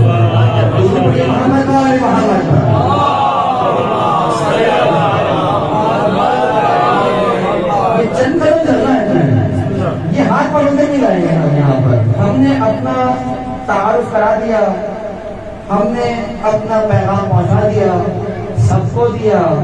آنے والا اپنی مرضی سے جب چاہے دن میں آنا چاہے دن میں آ جائے، رات میں آنا چاہے رات میں آ جائے. حسین کا دروازہ وہ ہے کہ بادشاہوں کے دروازے بند ہو جاتے ہیں، حسین کا دروازہ بند نہیں ہوا. ہر آنے والے حر کے لیے یہ راستہ کھلا ہوا ہے عزیزوں. بس وہ آگے چلتے ہیں. اہل بیت علیہ السلام یقیناً سفینہ ایک لے جاتے ہیں. اب یہاں پر دو سوال آپ کے سامنے قائم کرنا ہے. یہ بتائیے کہ رسول اللہ نے ثقل چھوڑا ہے یا ثقلین چھوڑے؟ ثقلین کہتے ہیں دو کے نام پر. اس میں سے پہلا کیا ہے؟ قرآن، اور دوسرا کیا ہے؟ اہل بیت اور ہجرت. ٹھیک ہو گئی بات؟ آگے چلیے. یہ بتائیے کہ قرآن کریم سے تمام مسلمان محبت کرتے ہیں؟ نہیں کرتے. جو نہیں بھی پڑھتے کم از کم چوم کے رکھ کو ضرور دیتے ہیں. جب بیماری ہوتی ہے تو قرآن کی ہوا ضرور دیتے ہیں، کیونکہ پڑھ لیا ہے کہ قرآن میں شفا ہے. تو جس کی اتنی معرفت ہے، کسی نے کہا سر میں بہت درد ہو رہا ہے، کہا قرآن کی ہوا لے لو، سر کا درد ٹھیک ہو جائے گا. کسی نے کہا بھائی گھٹنوں میں بڑی تکلیف ہے، اس نے کہا فلانا آیت پانی میں دم کر کے پی جاؤ. کسی نے کہا جناب میری کمر میں بہت درد ہے، کہا فلانا آیت پڑھ لو. پیٹ میں بہت درد ہو رہا ہے، اب وہ سورہ لہب پڑھ لو. اب وہ ساری آیتیں بتا رہا ہے کہ یہ آیت پڑھ لو، وہ آیت پڑھ لو. لیکن قرآن ہمارے پیٹ کا درد ٹھیک کرنے تو نہیں آیا. قرآن جو ہے وہ سر کا درد ٹھیک کرنے تو نہیں ہے. قرآن جو ہے وہ کوئی وظیفوں کی کتاب تو نہیں ہے. قرآن جو ہے وہ کوئی ثواب کی کتاب بھی نہیں ہے. قرآن جو ہے وہ کوئی تعویذات کی کتاب بھی نہیں ہے. قرآن اس لیے تو رسول اللہ پہ نازل نہ ہوا کہ تم اس کا تعویذ بنا کے پہنو گے. قرآن اس وجہ سے بھی نازل نہیں ہوا کہ تم اس میں سے وظائف پڑھو گے. قرآن کس چیز کی کتاب ہے؟ قرآن ہدایت کی کتاب ہے. قرآن سے ہدایت نہیں ہے، ہدایت دینے کے لیے کتاب ہے. تو بہرحال جو چون کے ملک دیتا ہے محبت تو کرتا ہی ہے نا. دشمنی تو کوئی نہیں کرتا نا. کوئی مسلمان ہے تو قرآن کی دشمنی کرتا کوئی نہیں کرتا. سب لوگ قرآن پڑھتے ہی ہیں. جو نہیں بھی پڑھتے عزت کرتے ہیں، دل کو چومتے ہیں، یہاں تک کہ جلال کو بھی چومتے ہیں، اور چوم کے بہت گناہوں پر رکھ دیتے ہیں کہ ہاتھ نہ جائے، ہاتھ نہ جائے وہاں پر. وہ بھی اوپر رکھ دیا. تو قرآن کو اوپر سے نیچے آیا تھا ہمارے لیے، ہم نے آپ کو پڑھا ہے. نہیں، ایسا نہیں ہونا چاہیے. قرآن جو ہے سائیکل کرنا چاہیے. جب چاہو ہاتھ کو پڑھو پھر رکھ دو. تمہارے لیے میری کیا ہے بات، لیکن کیا کچھ اور رہا ہوں. تو یہ بتائیے اتنی عقیدت، اتنا احترام، اتنی عزت، اتنی تقریم، اس کے باوجود کیا مسلمان ایسے بچ گئے؟ آج ایک مسلمان دوسرے مسلمان کا گلا کاٹتا ہے قرآن کی آیت کرتا ہے جنت کے لیے. مسلمان کو مار رہا ہے، مسلمان کی مسجد میں جا کر پھٹ جاتا ہے جنت کے لیے. کس کو پڑھ کر؟ کہا قرآن کو پڑھ کر. اور یہی کہا قرآن نے بھی، یہدی بھی کثیر اور یضل بھی کثیر. بہتوں کو ہدایت کرتا ہے، بہتوں کو گمراہ کر دیتا ہے. خود قرآن گمراہ کر دیتا ہے. کیسے؟ جو قرآن میں گمراہی تلاش کرتا ہے اسے مل بھی جاتی ہے، وہ گمراہ ہو جاتا ہے. خدا کہتا ہے اور ٹھیک ہے اور گمراہ ہو جاؤ. لیکن جب رسی کھینچیں گے تو اس وقت تمہارے پاس سوائے حسرت کے اور کچھ نہ ہوگا. تو قرآن کریم یقیناً عزت، احترام، تقریم، چومنا، تقدس سب کچھ موجود، لیکن بھٹکنے کا دروازہ کھلا ہو. وجہ کیا ہے؟ وجہ یہ ہے کہ قرآن کے ظاہر پر تو ایمان ہے لیکن قرآن کی آیات کے پیچھے جو مفہوم چھپا ہے اس سے ناشنائی ہے. مفہوم نہیں معلوم، پتہ نہیں لکھا گیا ہے. چونکہ مفہوم نہیں معلوم، چونکہ معرفت نہیں ہے، تو معرفت کی کمی کی وجہ سے بھٹک گئے. کون؟ مسلمان. میں غیروں کی بات نہیں کر رہا، مجھے مسلمانوں کی بات کر رہا. تو اس کا مطلب یہ کہ عقیدت کے باوجود بھٹکنے کا راستہ کھلا ہے. ایسا ہے یا نہیں؟ کیوں؟ اگر معرفت نہ ہو تو بھٹکنے کا دروازہ کھلا ہے. بھلے عقیدت ہو، بھلے آپ ان کو چن لیں، بھلے آپ عزت و احترام سے ان کو کسی پر مطلب قرآن کو کسی تاب پہ رکھ دیں اور دور سے چون کے روز قرآن کے نیچے سے نکل جائیں بچ کے. رخصتی میں بچی کو بڑے اسٹائل سے نیچے سے بچ کے نکل گئے. قرآن تو سر پر آ گیا تھا، میں بچ کے نکل گئی. ایسا نہ کریں، بچ کے نہ نکالیں بلکہ اس کی تربیت کر کے نکالیں. اس قرآن کو صرف سروں کے اوپر سے نہ گزارتے ہیں. قرآن سروں کے اوپر سے رہنے کے لیے نازل نہیں ہوا، قرآن کو نفسوں میں جذب کرنے کے لیے نازل ہوا. جذب کرنے کے آگے چلے تو راستہ کھلا ہے بھٹکنے کا. کیوں؟ معرفت نہیں ہوگی بھٹک جاؤ گے. بس پیغمبر نے سفر نہیں چھوڑے، سفر نہیں چھوڑے. اور چونکہ سفر اکبر کے لیے آپ نے بھی بیان کیا کہ اگر معرفت نہیں ہوگی تو عقیدت کے باوجود بھٹکنے کا راستہ کھلا ہے. تو بالکل اسی طریقے سے جو دوسری سفر ہے وہ ہے اہل بیت علیہ السلام. اگر معرفت نہیں ہوگی تقدس کے باوجود بھٹکنے کا راستہ کھلا ہے. کیوں؟ اس لیے کہ ظاہر تو تقدس ہے لیکن سمجھ نہیں آ رہا کہ یہ پیچھے ہو کیا رہا ہے. یہ جو کام کیا کیوں کیا، وہ جو کام کیا کیوں کیا. یہاں تک کہ جب مولا حسن نے صلح کی ہے تو صلح کرنے کے بعد بڑے بڑے لوگوں نے، غالباً ایک نام تو خود حجرت میں ابے کہا گیا کہ کہنے والوں میں وہ بھی تھے. کیا کہا؟ کہہ رہے ہیں یا مضل المومنین، اے مومنین کو ذلیل کرنے والے. امام حسن کا وہ کام سمجھ میں نہیں آیا. یہ کیا کیا؟ ہم تو لڑنے کے لیے آئے تھے، آپ نے سنا نہیں. یہ کیا کیا آپ نے؟ ذلیل کر دیا مومنین کو. ایک شخص سے بڑا وار کیا امام حسن کے اوپر، ران زخمی ہو گئی آپ کی، کئی مہینے علاج ہوا اس کا انہی کے لشکر کے اثر سے. کیوں؟ معرفت نہیں تھی. معرفت نہیں تھی تو جو معرفت نہیں تھی تو تقدس کے باوجود بھٹکنے کا راستہ کھلا ہوا. جس طریقے سے قرآن کریم ایک سورت دوسری سورت کی شرح کرتی ہے، جس طریقے سے قرآن کریم ایک آیت کی تشریح دوسرے آیت کے ذریعے سے کرتی ہے، تمہیں اور ہمیں سمجھانے کے لیے قرآن میں فقط کوئی ایک آیت نہیں اتاری بلکہ یہ 114 سورتیں اتاری ہیں. 114 سورتیں آپ کے اور میرے لیے ہدایت کے لیے ہیں. تو بالکل اسی طریقے سے جس طرح سے یہاں آپ دیکھ رہے ہیں قرآن کی 114 سورتیں ہیں، جو ایک سورت کسی دوسرے سورت کی تشریح کر دیتی ہے، تو بس وہاں چلے جاؤ.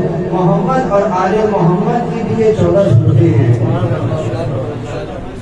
یہ سین سے صورت ہے، وہ سات سے صورت ہے. یہ دونوں سین اور سات کی صورتوں میں آپس میں اتنا گٹھ جوڑ ہے کہ جس طریقے سے یہاں ایک صورت کسی دوسرے صورت کی شرح کرتی ہے، بالکل اسی طریقے سے آل محمد میں آ جاؤ، کسی ایک کا فعل کسی دوسرے کے فعل کی شرح کر دیتا ہے.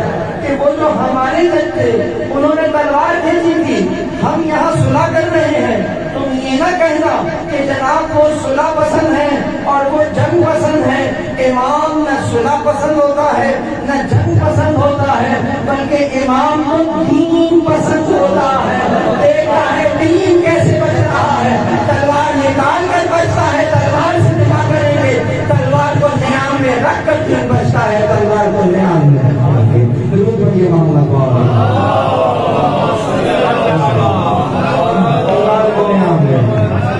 تو صلح امام حسن اور کربلا امام حسین فرق نہیں لگتی. کیوں؟ وہاں بھی دین کا دفاع ہوا، یہاں بھی دین کا دفاع ہوا. اگر کل صلح امام حسن نہ ہوتی تو کربلا میں امام حسین کو 72 نہ ملتے. اگر صلح امام حسن نہ ہوتی تو آج یہاں بیٹھ کر ہم یہ دین کی بات نہ کر رہے ہوتے. اس لیے کہ وہیں نخیرہ کے میدان میں جس طریقے سے جنگ چھڑتی، اور کوئی غیر نہیں اپنے بھی تلوار کھینچ لیتے تو بڑے بڑے لوگ تو وہیں شہید ہو جاتے. تو جب حسین اور حسن دونوں ہی وہیں شہید ہو جاتے مجھے بتائیے آگے سلسلہ کیسے چلتا. تو امام حسن نے صلح کر کے کس کو بچا لیا؟ ان چند لوگوں کو بچا لیا جن کا ثمرہ، جن کے طفیل وہ لشکر تیار ہونا ہے جو کربلا میں حسین کے کام آ رہا ہے. گویا امام حسن علیہ السلام نے بھائی کی کربلا کے لیے زمینہ سازی کا کام کیا ہے. درود پڑھیے محمد بس ائمہ اہل بیت علیہ السلام کی سیرت کو پڑھنے کی ضرورت ہے، اسی لیے کہ اگر نہیں پڑھیں گے تو معرفت نہیں ہوگی، معرفت نہیں ہوگی بھٹکنے کا امکان موجود ہے. آج کی مجلس کا دوسرا سبق اور وہ یہ کہ جس طریقے سے قرآن کی تفسیر کی جاتی ہے بالکل اسی طریقے سے ائمہ اہل بیت علیہ السلام کے اقوال افعال کی تفسیر کی جانی چاہیے، پڑھا جانا چاہیے، ڈسکشن ہونا چاہیے. وہ کام امام نے انجام دیا، کیوں انجام دیا، اس کی کیا سبب ہے، اس کی کیا علت ہے. اگر نہیں کریں گے تو مسئلہ کیا ہوگا، اگر نہیں کریں گے تو بہت توجہ رہے. اگر نانا کی صلح سمجھ میں آ گئی ہوتی تو حسین کے اس انداز سے جو بھائی امام حسن ہیں ان کی صلح کو سمجھنے میں دقت نہ ہوتی. وہاں نانا کی صلح بھی تھی، سمجھنے والے سمجھنے سے قاصر ہے. کہا کہ آپ مکے نہیں ہیں، کیا آپ اللہ کے رسول نہیں ہیں؟ کہاں ہیں؟ تو صلح کیوں کر رہے ہیں؟ ہم تو لڑکے ہم کیا کمزور ہیں؟ تو رسول اللہ نے منع فرما دیا. واپس پلٹ کر آئے، پوچھا کہ یہ کون ہے؟ اللہ کے رسول ہے. ہاں کہتے تو نہیں. آج جتنا شک آج ہو رہا ہے اس سے کبھی نہیں بہت صلح سمجھ میں نہیں آئی. اور صلح کی شرائط ایسی خطرناک. اگر کوئی بھاگ کر مدینہ اور مکہ ہو رہا ہے نا، اگر کوئی مکے سے بھاگ کر مدینہ گیا اور واپس کیا جائے گا، اور اگر مدینہ سے بھاگ کر کوئی مکہ گیا تو واپس نہیں کیا جائے گا. یہ کسی کی کیفیت ہے؟ رسول اللہ نے کچھ پوائنٹس تو آدمی دی. ڈیفینیٹلی صلح کا مطلب ہوتا ہے وننگ سچویشن ہوتی ہے نا، کچھ آپ چھوڑیں کچھ ہم چھوڑیں. رسول اللہ آئے ہیں عمرہ کرنے کے لیے، عمرہ کریے آپ نے نہیں کر سکتے، 6 ہجری میں عمرہ نہیں کر سکتے. اس کا آپ نے 1 سال بعد عمرہ تو قضا کیا، اس وقت واپس چلے جائے. اور یہاں مسلمان یہاں منزل المؤمنین یہاں تک کہ تاریخ میں ملتا ہے کہ ایک ایسا طرح کا سردار ہے کہ انہی کے خیمے کو لوٹنا شروع کر دیا. کھڑے ہوئے تھے جو ایوا ہوش پہ تھی وہ ہوش میں زخمی ہے، جس قالین پر لٹایا ہوا تھا وہ قالین کھینچ لیا اور ایسا کھینچا کہ تمام جو ہے وہ چہرہ انور کے بل ظاہر کرا کر دے جاتا. کیوں یہ لوٹ مار کیوں ہو رہی ہے؟ اس لیے جنگ نہیں ہوتی، جو ہاتھ میں آئے لوٹ کر بھاگ جاؤ. کون ہے؟ وہ مظلوم ایمان. کس لیے؟ معرفت نہیں ہوگا. تو خدا نہ خواستہ ایسا نہ ہو کہ ہم امام علیہ السلام سے محبت کریں، امام علیہ السلام سے ہم تقدس کا اظہار کریں، لیکن چونکہ اگر معرفت نہ ہو تو کہیں ایسا نہ ہو کہ معرفت کا فقدان ہمیں امام کی توہین کرا رہا ہو. ایسا نہیں ہے. بس میں نے دو کو تمام کیا. آج کا دن 2 معصومی سے منسوب ہے، رسول اللہ اور وہ پہلا نواسا جس کے ذریعے سے پروردگار عالم رسول اللہ کی نسل کو تعمیر، جس کے ذریعے سے رسول اللہ نے اس پاک و پاکیزہ فطرت کو باقی رکھا، جس کے ذریعے سے رسول اللہ کا نام باقی ہے. حسن اور حسین رسول اللہ کے بیٹے ہیں، اسی لیے کہ جب رسول اللہ کو تانا دیا گیا تھا کہ آپ ابتر ہیں، آپ کا کوئی نام لیوا نہیں ہوگا، تو رسول اللہ کی آغوش میں الکوثر کو اتارا تھا، اور الکوثر کو اتار کر یہی کہا تھا کہ اب تمہارا دشمن ہوگا جو بے نام و نشان ہوگا، تمہیں تو ہم الکوثر دے رہے ہیں. شہزادہ حسن کو آپ سورۃ الکوثر کی عملی تفسیر کے اعتبار سے دیکھیں تو بات سمجھ میں آ جائے گی کہ بی بی سیدہ کی آغوش میں پہلی اولاد کون؟ حسن علیہ السلام آتے ہیں. اسی لیے آپ کے ذریعے سے اللہ نے مسلمانوں کی ہدایت فرمائی، مسلمانوں کے رہبر قرار پائے، اور رسول اللہ نے بھی یہی کہا لو کان العقل رجل فهو الحسن، اگر عقل انسان کی شکل میں مجسم ہو جائے تو وہ حسن علیہ السلام ہوگی. اس انداز سے بہت کے بعد وقت ہم لوگ یاد بڑھنا کچھ اور روایات بیان کرتا، لیکن عزیزو یہ جو فقرے نبی نے چھوڑے ان سے تمسک امت نہ رکھ سکی. نتیجہ کیا ہوا؟ نتیجہ یہ ہوا کہ بھائی تو شہزادی کے پہلو پر ضرب رکھی ہے. پہلے تو دروازے پر شعلے بند ہوتے، کل اگر شعلے بجھا دیے جاتے تو عادت بابت نہ آتی. اللہ اکبر. وہ 11 ہجری تھی. بی بی زینب کو بھی پوچھا دیجیے. بی بی زینب نے 11 ہجری میں والدہ محترمہ کا شکستہ پہلو دیکھا ہے، والدہ محترمہ کا دروازے کو چلتے ہوئے دیکھا ہے. وہ 11 ہجری تھی. اب یہ 40 ہجری آ گئی ہے. بابا کے سر پر شگافتہ دیکھا ہے، خون میں نہائے ہوئے دیکھا ہے. کون سی ہجری ہے؟ زینب علیہ السلام السلام کا غم تو دیکھیے کہاں سے چل رہا ہے. گھر کی دہلیز بھی اپنی نامکمل دیکھی، کاش زینب کے نصیبوں میں نہ زندہ ہوتا. اللہ اکبر. 40 ہجری گزر گئی، 50 ہجری آ گئی. اب کیا دیکھ رہی ہیں؟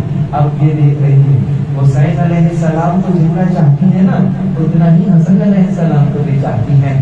آج بھائی کے جگر کے کٹے ہوئے کٹ کٹ کٹ ٹکڑے تشریح رہتے ہیں. سامنے ایک تشت رکھا ہوا ہے، امام طے فرماتے ہیں تو پہ میں جگر کے ٹکڑے کٹ کٹ کر آ رہے تھے. راوی لکھتا ہے جو زہر امام کو دیا گیا ہے نا، امام کو تقریباً 7 مرتبہ زہر دیا گیا ہے. 6 مرتبہ اس سے پہلے بھی زہر دیا گیا لیکن وہ کارگر نہ ہوا. لیکن بہرحال اثر تو ہوا نا. ایک زہر جانتے کیسے دیا تھا؟ ایک چھڑی تھی، اس کے آگے ایک نوکری کی شے تھی، وہ زہر میں بجھی ہوئی تھی اور بہت زوروں سے امام کے پیر پر چبائی گئی تھی. اس طریقے سے زہر کو داخل کیا تھا. یقیناً زخم ہوا، زہر نے اپنا اثر دکھایا لیکن شہادت نہیں ہوئی تھی. اس انداز سے کوئی پردے کے پیچھے رہ کر حسن کو اپنے راستے سے ہٹانا چاہتا تھا. اللہ اکبر. اب سامنے کس کو کر دیا ہے؟ جولہ بنت اشد کو کر دیا ہے. یہاں جولہ کے ذریعے سے وہ زہر دیا جو کہ روم کے بادشاہ سے منگوایا تھا. ایسا زہر تھا کہتے ہیں کہ اگر دریا میں ڈال دیا جائے اور دریا کی مچھلیاں اس زہر سے مر جائے تو حیرت نہ کرنا. وہ زہر سراہی میں پانی میں ملا دیا. رات کے کسی پہر میرے مولا کو جب پیاس لگی ہے، میرے مولا سراہی سے وہ پیالہ بھرا ہے، تھوڑے سے چند گھونٹ ہی آپ نے لیے تھے، چہرہ متغیر ہونے لگا. ارے ماتم کلا بن گیا. ارے اہل بیت علیہ السلام نے کیا کیا؟ بی بی زینب نے اپنے ماں جائے کے چہرے کی طرف دیکھا، رنگ متغیر ہے اور ابھی جیسے ہی آپ نے طے فرمائی تو جگر کے ٹکڑے کٹ کٹ کر باہر آنے لگے تھے. ارے بی بی زینب کا امتحان دیکھیے. یہ دشت میں دیکھ رہی ہے بھائی کے جگر کے ٹکڑے، وہ کربلا ہوگی اور کربلا کے میدان میں حسن کا ایک جگر کا ٹکڑا ہوگا. یہ ہے زینب ٹکڑا کہتے ہیں. بس دعا سے وقت آیا، امام حسین نے شدید دیا کیا، اپنے بھائی بلایا. بھیا کیوں رو رہے ہو؟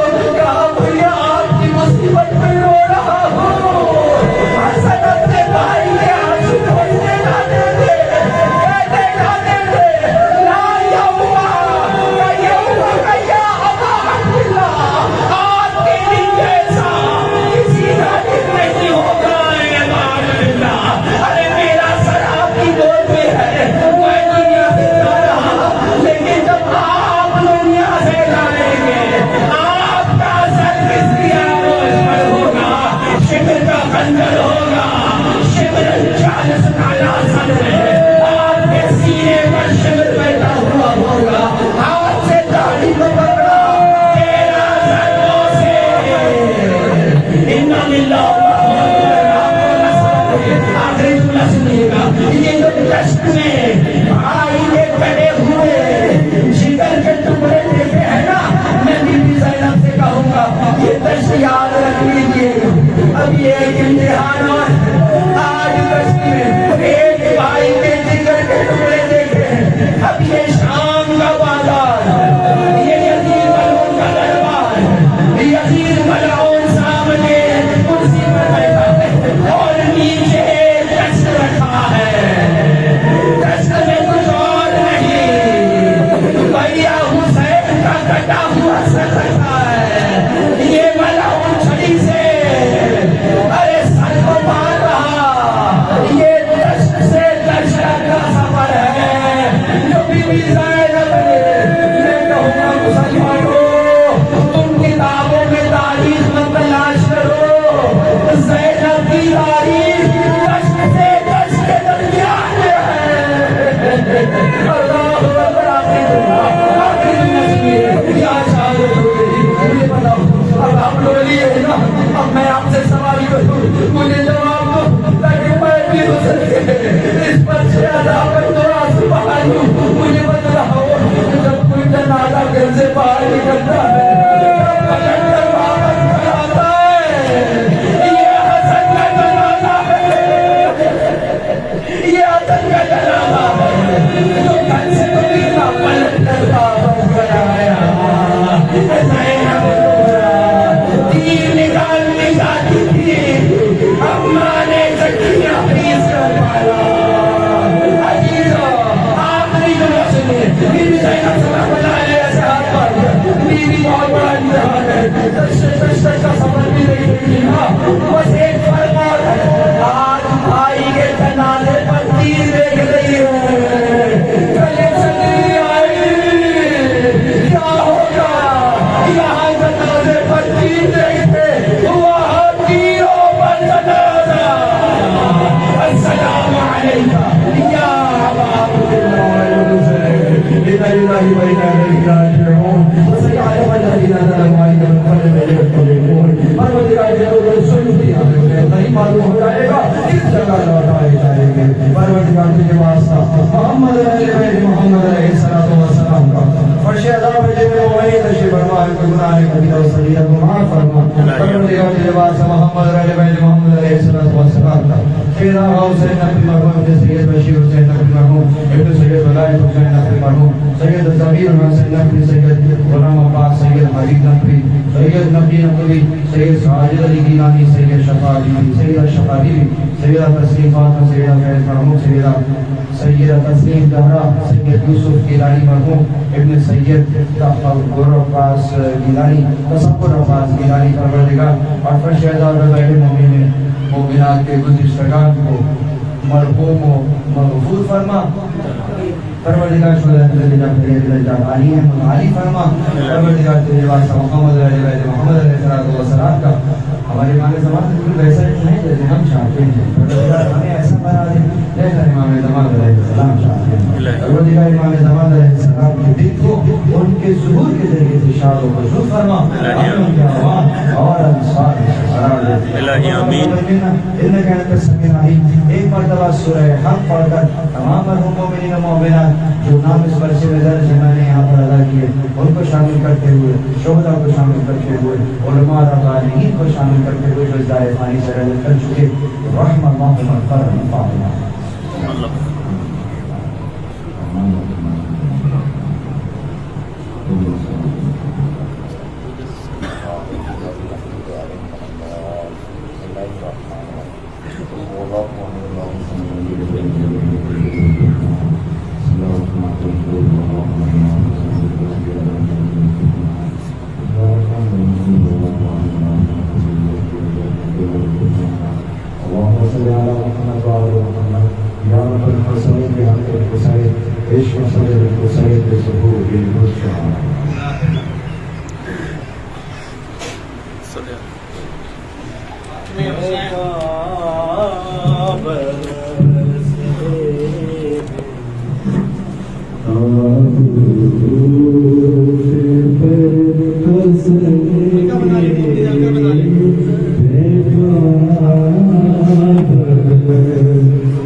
برس رہے ہیں تابوت پر حسن کے پیکا برس رہے ہیں تابوت پر حسن کے امت مٹا رہی ہے آثار پنجتن کے پیکا برس رہے ہیں تابوت پر حسن کے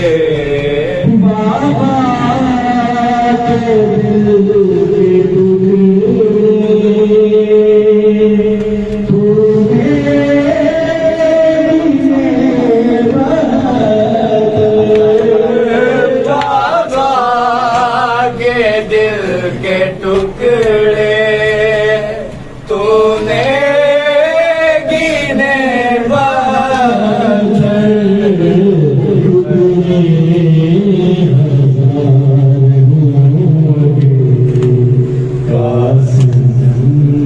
تیرے بدن کے امت مٹا رہی ہے